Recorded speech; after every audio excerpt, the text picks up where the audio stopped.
சாவுங்கிறத நான் மக்களுக்கு கற்றுக் கொடுக்குறது என்ன தெரியுமா? நேருக்கு நேர் பார்க்கணும், சாவோட சண்டை போடணும், சாவை சவால் விடணும், ஒருவேளை செத்துட்டா அதை செலிப்ரேட் பண்ணணும். இதெல்லாம் பார்த்து அசரா கூட ஆட்கள் நானும் என்னோட ஸ்டூடெண்ட்ஸும் கிடையவே கிடையாது. சாவு என்பது முடிவல்ல. முடிவுக்கு இங்கிலீஷ்ல என்ன சொல்லுங்க? எண்டு. அங்கேதான் தப்பி விடுறீங்க. முடிவுக்கு இங்கிலீஷ்ல எண்டே கிடையாது. முடிவுக்கு என்ன? டெசிஷன்.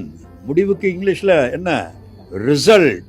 ஸோ நீங்க சாவு என்பது ஒரு முடிவு என்று நினைச்சீங்கன்னா ரொம்ப ரொம்ப தப்பு. சாவுங்கிறது ஒரு டெசிஷன் தான். ஒரு மனிதனாக நினைத்து எல்லாருக்கும் சாவு வரதான் போகுது.